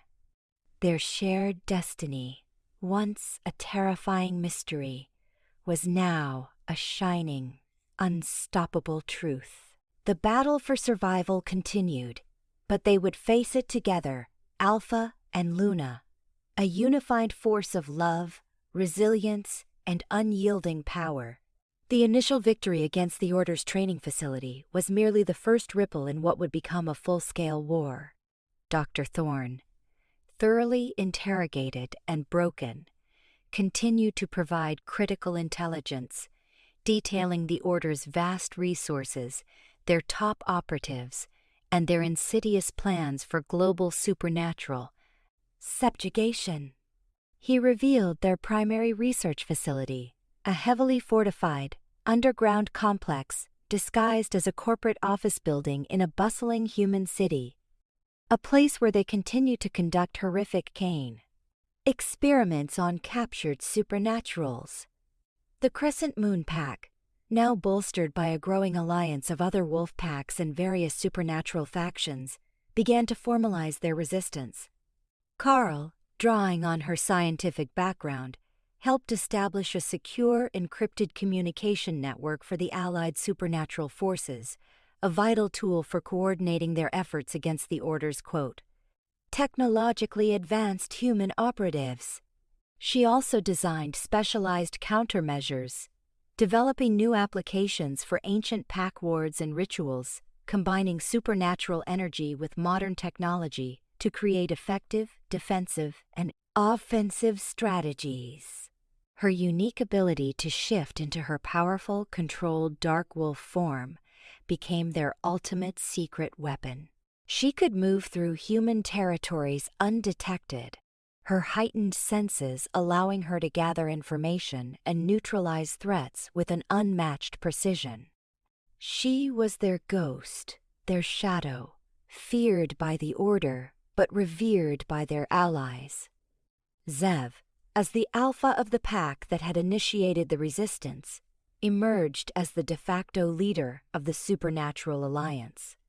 He held councils with the elders of other packs and factions, his authority reinforced by Carl's undeniable strength and wisdom by his side. Their bond, the Alpha's mark glowing with a steady, unwavering power on Carl's neck, was a constant testament to their unity, a beacon of hope in the escalating conflict. The war was brutal. The Order of the Silver Blade, with its vast human resources and advanced weaponry, was a formidable enemy. They launched calculated attacks, attempting to sow discord among the supernatural allies, to capture key leaders, and to continue their monstrous experiments. Casualties were inevitable on both sides, the stakes agonizingly high. Carl, despite her growing power and tactical brilliance, struggled with the moral weight of their fight. She, a former human scientist, was now leading a war against her own species, albeit a twisted, dangerous faction of it. She wrestled with the ethical dilemmas of their actions, striving to minimize bloodshed, to protect innocent lives, and to avoid becoming the very monsters they fought against. Zev was her constant anchor, reminding her of the purity of their cause: freedom, survival, and the right to exist. One particularly dangerous mission involved infiltrating the Order's primary research facility. Dr. Thorne had provided the blueprints, detailing its intricate security systems and hidden labs. It was a suicide mission, but the intelligence to be gained and the beings to be rescued were too vital to ignore. Zev insisted on leading the team, and Carl, unwavering, demanded to be by his side. They assembled an elite strike force, comprised of the strongest warriors from their allied packs, including some of the supernaturals they had previously rescued. They moved under the cloak of night, their combined powers creating a formidable force. Carl, in her dark wolf form, was the first to breach the outer defenses, her stealth and amplified senses rendering her virtually invisible to the Order's technology. She navigated the labyrinthine corridors, bypassing traps and disabling security systems with an eerie precision, guided by Thorne's blueprints and her own scientific intuition. Zev, leading the main assault team, followed her lead, breaching the facility's inner sanctum. The battle inside was fierce, a brutal clash of human technology against raw, primal power. Carl, moving like a dark blur, protected her allies, neutralizing Thorne's former colleagues, her glowing eyes burning with righteous fury. She faced the scientists who had created the Shadow Wolves, their faces contorted in terror as they witnessed the embodiment of their most terrifying creation, now under its own formidable control. Deep within the facility, they discovered a horrifying sight: rows of experimental chambers, holding captured supernatural beings, subjected to unspeakable torments. The air was thick with the scent of fear and the metallic tang of cruel experiments. Carl's rage, for a moment, threatened to overwhelm her, but Zev's presence, his comforting purr resonating through their bond, kept her grounded. They liberated the captives, their hearts heavy with the suffering they witnessed. Among them, Carl found a series of detailed research logs, confirming every horrific detail Dr. Thorne had provided, and revealing even more chilling revelations about the Order's global reach and their raw network of hidden facilities. This wasn't just a battle for their pack, it was a battle for the very soul of the supernatural world. As they emerged from the facility, the rescued captives blinking in the moonlight, a sense of profound exhaustion and grim satisfaction settled over Carl. They had struck a major blow, acquiring vital intelligence and freeing their brethren. But they knew the Order would retaliate, and the war was far from over. Back at the Packlands, the rescued supernaturals were tended to, their wounds bound, their spirits nourished. The intelligence Carl had gathered was disseminated throughout the Alliance, fueling their determination, guiding their next moves. Carl stood beside Zev, watching the sunrise paint the sky with hues of hope and new beginnings. She had woken up in these woods with no memory, a mark on her neck, and a terrifying secret. Now, she stood as Luna, a powerful leader, her past fully reclaimed, her future inextricably linked to the fight for freedom. The Alpha's mark on her neck pulsed with a vibrant, unwavering energy, a silent testament to a bond that had not only survived unimaginable trauma and terrifying truths, but had blossomed into an unstoppable force. The war for the supernatural world was a long, arduous road, but with Carl, the Luna who wielded both light and shadow, by his side, Zev knew they would face it together. Their combined power, a beacon against the encroaching darkness. Their love, forged in fire and chaos, was now their greatest weapon. The successful raid on the Order's primary research facility marked a significant turning point in the burgeoning war. The intelligence Carl had uncovered, meticulously analyzed and disseminated throughout the Supernatural Alliance, provided an unprecedented understanding of their enemy. They now had a comprehensive list of the Order's hidden bases, their key personnel, and most importantly, their strategic weaknesses. The captured experimental subjects, traumatized but alive, offered first-hand accounts of the Order's atrocities, fueling the resolve of the allied supernatural forces. Carl, her strategic brilliance now fully recognized, was no longer just Zev's Luna. She was the architect of their resistance. She developed intricate plans, combining her human scientific and tactical understanding with the primal instincts and unique abilities of their supernatural allies.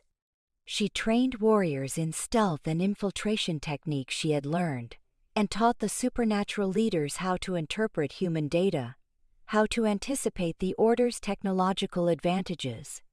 Her dark wolf form became a legend among their enemies, a shadowy force that struck with terrifying precision, leaving only fear and disarray in its wake. Zev, immensely proud of his mate, fully supported her, his alpha authority lending weight to her every decision. He recognized her unparalleled genius, her ability to think several steps ahead, a trait that had saved his life once and was now saving countless more. Their bond, strengthened by shared purpose and constant danger, was an unbreakable link, a silent communication that allowed them to move and fight as one. The supernatural alliance grew, drawing in factions from across the continent, emissaries from ancient vampire covens, powerful fae courts, and secluded shifter communities arrived at the Crescent Moon Pack lands, seeking counsel and offering their unique abilities. The quiet, hidden village that had been Carl's sanctuary was now a bustling hub of activity, a vibrant symbol of their unified resistance. The Order of the Silver Blade, reeling from the loss of their primary facility and the exposure of their operations, retaliated with increased ferocity. They unleashed new, more dangerous technologies, including sonic disruptors designed to incapacitate shifters and energy cages that could contain even the most powerful supernaturals. Casualties on both sides mounted, the war intensifying with grim determination. Carl faced difficult choices, agonizing over every tactical decision that might cost lives. The echoes of her human past, her scientific ethics, warred with the brutal necessities of war. She found solace in Zev, his unwavering belief in her, his gentle reminders that their fight was for the very right to exist, for the future of their kind. He was her anchor, her moral compass in the storm. One of the Order's most devastating attacks targeted a remote, smaller allied pack, aiming to break the supernatural alliance. They deployed a new, highly destructive energy weapon, threatening to obliterate the entire pack and their ancestral lands. Zev, Carl, and a rapidly assembled strike force rushed to their aid, knowing the immense stakes. As they arrived, the scene was chaotic. The Order's forces, numerous and heavily armed, had pinned down the smaller pack, their energy weapon glowing ominously. Carl, in her dark wolf form, felt the chilling power emanating from the weapon, recognizing the scientific principles behind its destructive capabilities. It was a modified electromagnetic pulse, designed to overload and dismantle supernatural energy fields, effectively rendering shifters powerless. "I need to get to that weapon, Zev," Carl growled, her voice a low rumble. "It's designed to nullify our shifts. If they unleash it, we're defenseless." Zev hesitated.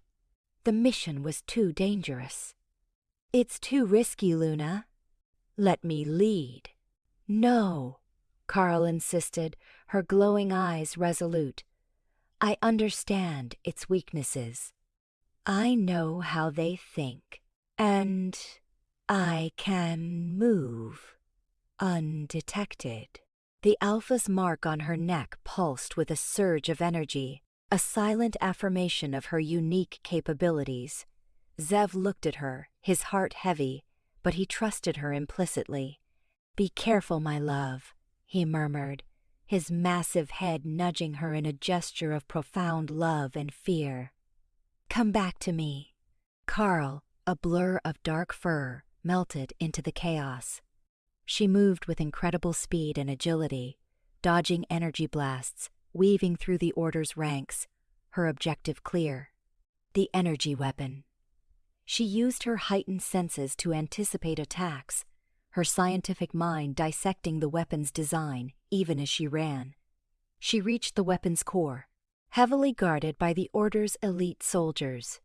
They were expecting a direct assault, but Carl, harnessing the stealth and precision of the Shadow Wolf's essence, struck with chilling efficiency. She neutralized the guards in a gray, flurry of controlled, powerful movements, a dark phantom of vengeance. Then she focused on the weapon. Her hands, in human form, instinctively found the precise access points, the vulnerable circuits, the Shadow Wolf's essence, rather than Bia. Destructive, now channeled its raw energy into a targeted surge, overwhelming the weapon's core, causing it to sputter, spark, and then implode in a shower of harmless light. The threat was neutralized. A cheer erupted from the beleaguered Ka. Allied pack, Zev, watching from a distance, felt a surge of overwhelming pride and love. His Luna had not only survived, she had triumphed, using her unique abilities to save them all. The Order's forces, their most powerful weapon destroyed, fell into disarray. The Allied supernaturals, now free to unleash their full power, swiftly routed them, pushing them back, claiming a decisive victory. As Carl emerged from the battlefield, her dark fur gleaming, Zev met her, shifting to his human form. He pulled her into a fierce embrace, burying his face in her hair, inhaling her scent, a mix of pine, earth, and the faint, powerful aroma of raw, controlled energy. "You did it, my love," he whispered, his voice thick with emotion. "You saved us all. You truly are the light and the shadow." Carl shifted back, exhausted but exhilarated, her body aching but her heart filled with a profound sense of purpose. The Alpha's mark on her neck glowed with an almost ethereal brilliance, a testament to the powerful, integrated essence that now defined her. She had come to them with no memory, a creature of darkness and amnesia. But through Zev's love and her own unwavering strength, she had found her true identity. Luna Carl, the leader of a united supernatural front, a force of nature capable of wielding both light and shadow, fighting for the survival of their kind against an ancient, insidious enemy. The war was far from over, but with her by his side, Zev knew they would win. Their bond, forged in chaos, was now their unwavering destiny. The victory at the energy weapon facility solidified Carl's position not just as Zev's Luna, but as a respected, indispensable leader within the broader supernatural alliance. Her unique blend of human intellect, scientific understanding, and integrated Shadow Wolf power made her an unmatched strategist and warrior. The other supernatural leaders, initially wary of her dual nature, now sought her counsel, recognizing the tactical brilliance and unwavering resolve that defined her. The Order of the Silver Blade, however, was a deeply entrenched enemy. Their defeat at the energy weapon site only fueled their fanaticism. They launched increasingly desperate and brutal attacks, targeting not just supernatural warriors, but innocent civilians, hoping to break the alliance through fear and attrition.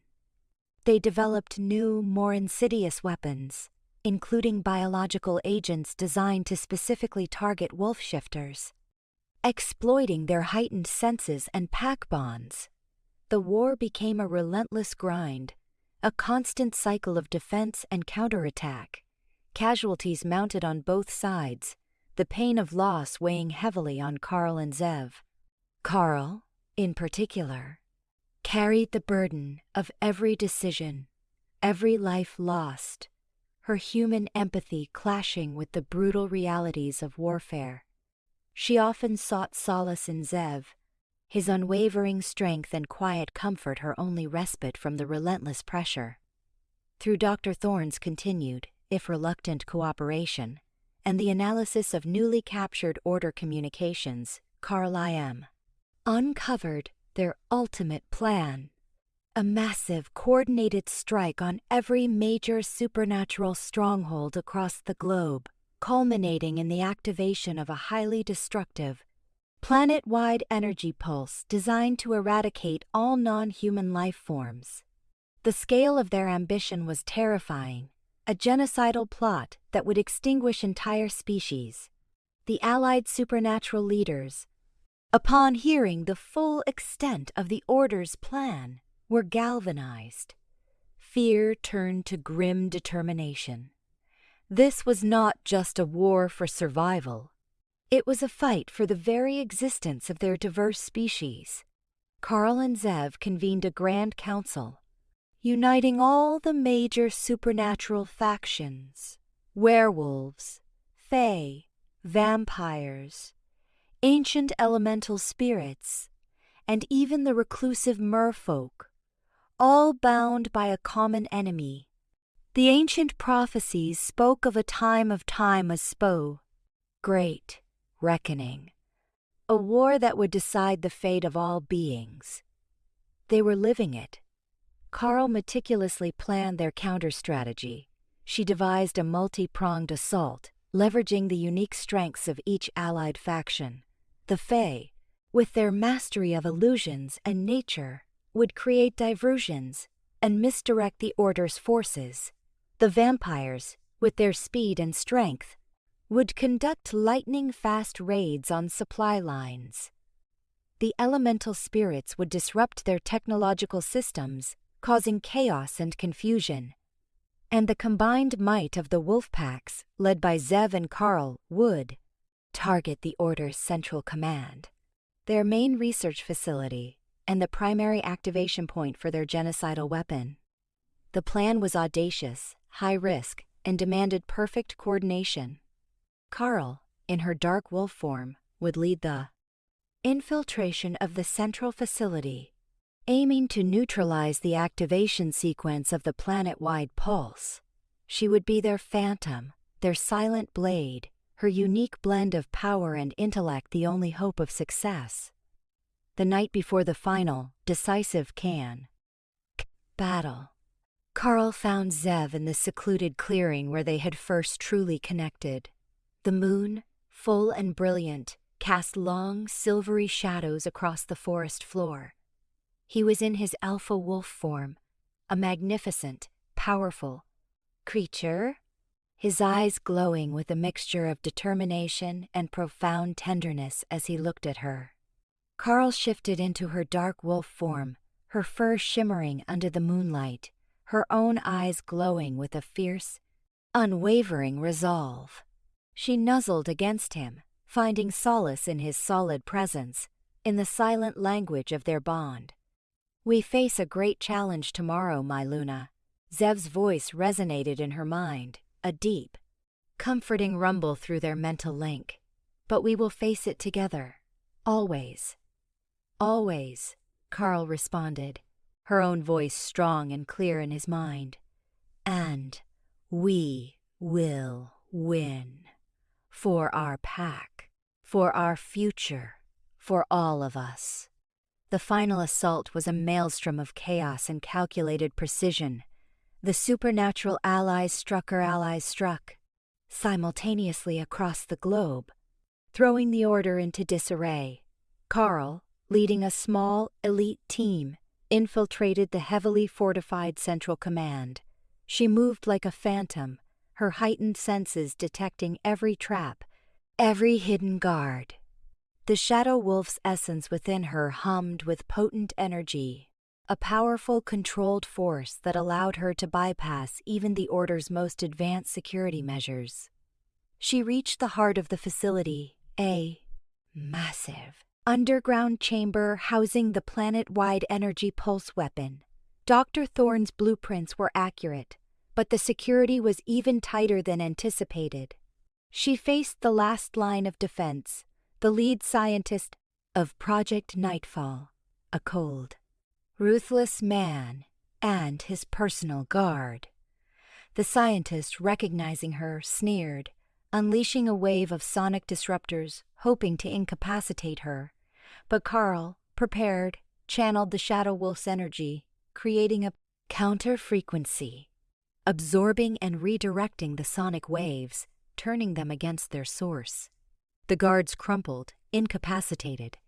The lead scientist, horrified, attempted to activate the pulse, his finger hovering over the dreaded prag.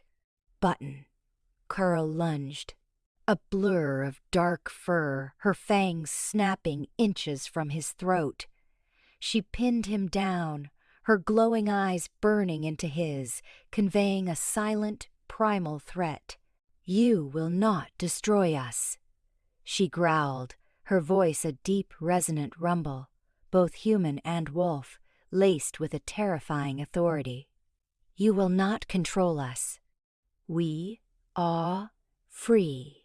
She disabled the weapon, dismantling its core with swift, precise movements, her scientific knowledge guiding her hand, the Shadow Wolf's energy amplifying her strength. The threat of global eradication was averted. Above ground, Zev and the main force of the allied wolves breached the facility, engaging in a final, brutal confrontation with the Order's remaining forces. The battle was long and hard, but ultimately, the sheer power and unity of the supernatural alliance proved overwhelming. The Order of the Silver Blade, their leadership decimated, their primary weapon destroyed, their facilities compromised, crumbled.